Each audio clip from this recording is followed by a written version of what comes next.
नमस्कार दर्शकों, मैं रुचिका। स्वागत है आपका स्मार्ट सॉल्व पेपर और संडीवो मीडिया की खास पेशकश छात्र संवाद में। इस कड़ी को हमने आगे बढ़ाया और हम मिले बहुत सारे एसआई टॉपर्स से, जिसमें से एक हैं Ayush Chaudhary ji. Welcome sir. Sir, आपकी जब ये एग्ज़ाम प्रिपरेशन की जर्नी थी, जब आपने शुरू किया और शुरू से लेके अब फाइनल आपने जब गोल अचीव किया, तो इस जर्नी में ऐसे रोड़े आए जिससे आपने समझा कि यार मैं क्यों ये नौकरी करना चाह रहा हूँ, मैं क्यों पुलिस फोर्स में जाना चाहता हूँ, और कहीं ऐसा भी लगा होगा कि मैं इसे बदल दूँ या फिर मैं कुछ और ऑक्यूपेशन चूज़ कर लूँ, तब आपने किस तरह से खुद को मोटिवेट किया? जी मैम, सबसे पहले तो सब मैम को धन्यवाद जिन्होंने, और सर को, जगदीश जी ताकर सर को धन्यवाद जिन्होंने मुझे यहाँ बोलने का मौका दिया। तो इस तैयारी के दौरान, इस तैयारी से पहले मैंने आम स्टूडेंट की तरह बहुत सी तैयारियाँ करी हैं। जैसे मैं इंजीनियरिंग बैकग्राउंड से हूँ, तो मैंने सबसे पहले इंजीनियरिंग सर्विसेज का एग्ज़ाम दिया, जो मेरे को लगा कि मैं कर सकता हूँ, और मैंने उसमें कुछ हद तक सफलताएँ प्राप्त की। लेकिन कुछ परिस्थिति की वजह से मैंने वो वहाँ से हटना, बैक स्टेप लेना पीछे समझा, क्योंकि कुछ परिस्थितियाँ ऐसी आई कि मुझे अब ऐसे लगा कि मुझे सिर्फ राजस्थान में जॉब करनी है। तो राजस्थान में जॉब करने के लिए जो सबसे बेस्ट यदि माने तो एक आरएस की एग्ज़ाम होती है, उसके बाद में एसआई इनकी एग्ज़ाम अच्छी होती है। तो मैंने 2018 में पहली बार प्रिपरेशन स्टार्ट की, सिर्फ कुछ एक महीने की कोचिंग के। उसके बाद मैंने मेरी मास्टर्स कंप्लीट की मैं MNIT जयपुर से। उसके बाद कोरोना, और उसके बाद में जो पहली भर्ती एसआई आई, उसमें मैंने और मेरे कुछ दोस्तों ने मिलकर साथ में ग्रुप स्टडी की, और हम सब ने अच्छी रैंक प्राप्त करी। तो ये आपने बहुत अच्छी एक बात बताई, ग्रुप स्टडीज़। अधिकतर स्टूडेंट्स का और घर वालों का ऐसा मानना होता है कि ग्रुप स्टडीज़ में पढ़ाई नहीं होती है। तो आपका क्या कहना है इसके ऊपर, और आप हमारे दर्शकों को क्या बताएंगे? जी मैम, मैं ये बता दूं कि मेरे दोस्तों की संख्या यदि गिनती करूं तो 100 से ज़्यादा है। मेरे बहुत से दोस्त हैं, क्योंकि मेरा कॉलेज का बैकग्राउंड ऐसा था कि मुझे हर, मतलब कि अभी भी मेरी 8-9 साल मेरे पास आउट हो गया, अभी मेरे कॉलेज के जूनियर्स के फ़ोन आते हैं, बॉस एक बार तो मिलने आओ।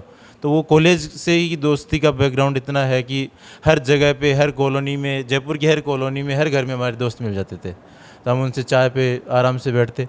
और रही बात ग्रुप स्टडी की, तो हमने 3 दोस्त थे, एक विकास चौधरी है और एक सत्येंद्र चौधरी। हम तीनों ने साथ में मिलकर पढ़ाई की। तो विकास चौधरी की 43 रैंक है और सत्येंद्र की 220 रैंक है। तो हमने कुछ चीज़ टॉपिक थी, यदि मैं कुछ बुक, मेरी 68 रैंक आई है। और कुछ टॉपिक ऐसे थे कि वो कुछ टॉपिक वो कर रहा है, कुछ मैं कर रहा हूँ। फिर हम शाम को मिलकर एक दूसरे को सुनाते थे, और सुनने से मेरे काफ़ी, हम लोगों को काफ़ी फ़ायदा हुआ है सुनने, और फिर एग्ज़ाम में वो चीज़ें जब सामने मिलती हैं, ये है। देखिए, ये तो बचपन से हम जानते आए हैं कि अगर आप पढ़ नहीं रहे तो एक बार क्लास में जाके अगर सुन ही लेंगे तो भी उससे बहुत कुछ दिमाग में रह जाता है, और हम उसे एग्ज़ाम टाइम पे वो काम में आ सकता है। देखिए, इंजीनियरिंग और सब इंस्पेक्टर दोनों बहुत अलग चीज़ें हैं। तो इस बीच में आपने कैसे मैनेज किया, और एकदम से क्या आपका ऐसा मानस बना कि मुझे सब इंस्पेक्टर बनना है और पुलिस लाइन को ही सपोर्ट करना रही बात मेहनत की, तो मैं इस मामले में मेरे को खुशकिस्मत मानना चाहूँगा कि मेरे घर वालों का मेरे पीछे कोई दबाव नहीं रहा। उन्होंने मेरे को हर तरीके से सपोर्ट किया, मेरी बहनों ने सपोर्ट किया। और किस्मत मानो या कुछ ही मानो कि मेरे परिवार में मेरे अलावा सब गवर्नमेंट जॉब में, कहीं ना कहीं गवर्नमेंट जॉब में गए हुए हैं। मेरी मम्मी भी उस टाइम से पढ़ी लिखी हैं, उन्होंने जॉब की थी एक बार, फिर उन्होंने 1991 में टीचर की जॉब छोड़ दी। उसके बाद पापा सरकारी टीचर रहे हैं। तीनों बहनें हैं, उनका भी 2012 में एक साथ सिलेक्शन हुआ था अलग अलग स्ट्रीम से। तो उनका इस तैयारी के दौरान उन्होंने यही कहा था कि जो तेरे को करना है मन लगाए करो। जैसे मैंने सबसे पहले इंजीनियरिंग सर्विसेज में 3-4 साल दिल्ली में टाइम लगाया, तो उन्होंने मुझे कभी दबाव नहीं दिया कि हो क्यों नहीं रहा। उनको पता था कि कहीं ना कहीं इसका एजुकेशन बैकग्राउंड शुरू से मेरा ठीक ठाक रहा है, तो उनको लगा था कि कहीं ना कहीं कुछ कर लेगा। और रही बात मेरे सब इंस्पेक्टर में आने की, जैसे कि मैंने आपको बताया, मेरे को राजस्थान में ही जॉब करनी थी। तो राजस्थान में जॉब करने के लिए 2 ही एग्ज़ाम अच्छी मानता हूँ मैं। यदि एग्ज़ाम सारी अच्छी हैं, लेकिन जब मैं अपने आप को जब मानता हूँ कि मैं मास्टर्स किया हूँ, उस लेवल के हिसाब से मेरे को सब इंस्पेक्टर की एग्ज़ाम और आरएस की एग्ज़ाम अच्छी लगी। तो मैंने पहली बार एग्ज़ाम दिया इस बार एसआई को, और आरएस का भी मैंने दिया था, और अभी इंटरव्यू के लिए कॉल नहीं हुआ। तो देखिए, हिंदी मीडियम, इंग्लिश मीडियम, ये 2 तरह के स्टूडेंट्स होते हैं, और बहुत उनको डाउट रहता है कि हम हिंदी मीडियम वाले हैं तो हमें ये टफ़ लगेगा सब्जेक्ट और ये कोर्स, और जो इंग्लिश मीडियम वाले उनको भी सेम लगता है। तो इस पे क्या है सही बात? मेरे हिसाब से कोर्स नहीं है, कई बार समझ नहीं की। जैसे मैं इंजीनियरिंग मैंने इंग्लिश में की, शुरू में मेरे को भी दिक्कत आई। उसके बाद मैंने इंजीनियरिंग पूरी की, मास्टर्स भी मैंने इंग्लिश में की, वापस मैंने जो एग्ज़ाम है वो हिंदी में लिखना स्टार्ट की। तो एक टाइम के लिए तालमेल बैठाना, जैसे मैं हिंदी बैकग्राउंड का रहा, लेकिन जैसे मैंने इंजीनियरिंग 4 साल इंग्लिश में की, तो पहली बार जब कोचिंग की तो मेरे को भी हिंदी समझने में दिक्कत आने लगी। कुछ वर्ड ऐसे थे जो इंग्लिश में ज़्यादा अच्छे समझ में आते हैं और हिंदी में नहीं आते थे। फिर जब वापस उनके लगातार कॉन्टेक्ट में बार बार सुने पढ़े, तो वो चीज़ें सहज हो जाती हैं। देखिए, एसआई की तैयारी करने के लिए एक स्टूडेंट के अंदर क्या एबिलिटीज़, क्या कैपेबिलिटीज़ होनी चाहिए? सबसे पहले तो आदमी को मेंटली साउंड होना चाहिए कि मेरे को ये चीज़ करनी है, और उसके साथ में हेल्थ भी बहुत ज़रूरी है, क्योंकि फिज़िकल का एग्ज़ाम होता है, उसमें बिना फिटनेस के आप पास नहीं कर पाओगे। चाहे आप कितने ही वो बचपन में, चाहे आप कितने तेज़ वो अच्छे धावक रहे हों, अच्छे एक्सरसाइज करते हो, लेकिन तैयारी के दौरान यदि एसआई की स्पेशल एसआई पे फोकस है तो थोड़ा फिजिक्स को अपना मेंटेन करना पड़ेगा कि ज़्यादा ओवरवेट नहीं होना, इस टाइप से। तो ये थी आज की हमारी खास बातचीत। हमने जाना कि पेशेंस और सेल्फ मोटिवेशन और लगातार डेडिकेशन के साथ काम करना, और सबसे बड़ी चीज़ कि आपको पहले खुद को मेंटली प्रिपेयर करना है कि आपको लाइफ में करना क्या है और किस डायरेक्शन में चलना है। उसके बाद ही आप अपने एक निर्धारित गोल और निर्धारित अचीवमेंट को अचीव कर पाएंगे। आपकी इस पे क्या राय है, आप हमें कमेंट बॉक्स में कमेंट करके भी बता सकते हैं। और लगातार ऐसे इन्फॉर्मेशनल वीडियोस के लिए देखते रहिए राजस्थान संवाद।